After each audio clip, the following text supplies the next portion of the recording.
Welcome to the Nashville Zoo in South Nashville off of Nolensville Road area. Before this was a zoo, before this was a nature preserve, this was a family farm built in 1810 by Colonel Michael Dunn. Come on, let's look at Grassmere and the Croft Manor. We're speaking today with the historic site manager of the Grassmere Farm and the Croft House, here nestled inside the Nashville Zoo. But the story is, is this zoo nestled around the house? Tori's going to explain that to us right now. Right, so this beautiful house was built in 1810. It's 214 years old, still standing today. And again, like you said, a lot of our guests come up here and go, well, why is this house in the middle of the zoo? But our real story is, why is there a zoo around this house? And that's because of the last two ladies that lived here. They were sisters. Their names were Margaret and Elise Croft. But most importantly, they were the 5th generation owners to live here and to own this property.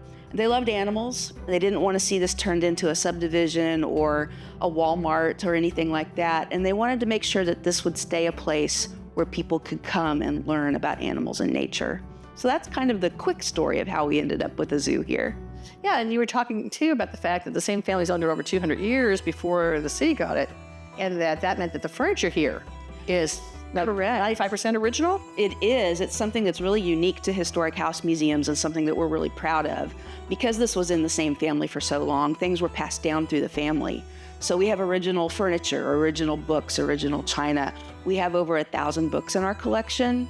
They loved books, they loved to read, portraits and photographs. And not only did they leave us the furniture, but they left us over 10,000 archival documents as well. So we can go through letters and journals and all of this. Historian's paradise, right? It is, pretty much.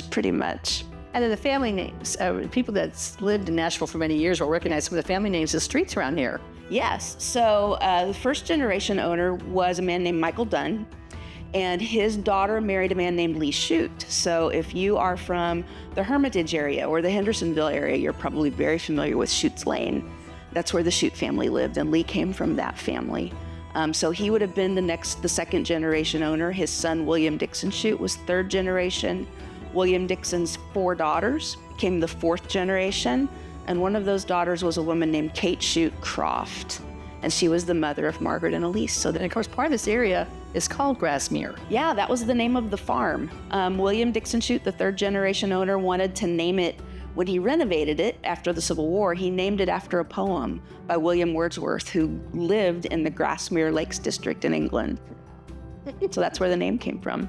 It's very interesting. If somebody wanted to see the museum, like what kind of tours do you offer to see the home and the grounds? So yeah, we are open daily along with the zoo. There's no cost to take a tour. It's part of the zoo admission. During the weekdays, we offer guided tours about every hour, and on the weekends, we offer what we call open house style tours. So guests can come in, spend as much time as they want looking around, ask questions of the interpretive team that's here, and just spend as much or as little time as they want.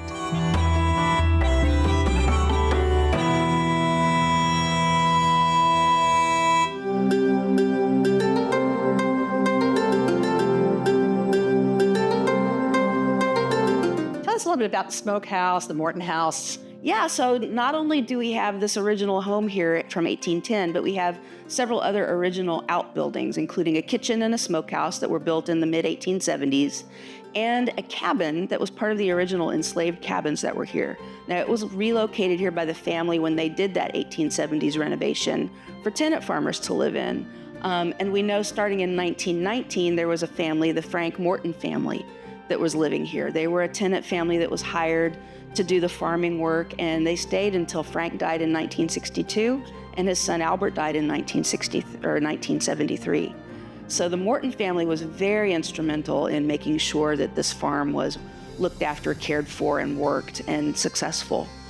We also have a garden site that's really beautiful right now out behind the house, the site of the family's original garden space.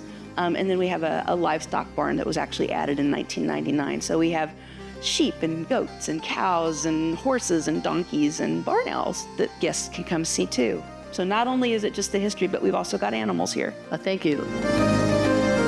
Thank you for joining me at the Grassmere Historic Home nestled inside the Nashville Zoo. Or is the Nashville Zoo nestled around the home? I'm your host, Karen Hoff with American Dream TV.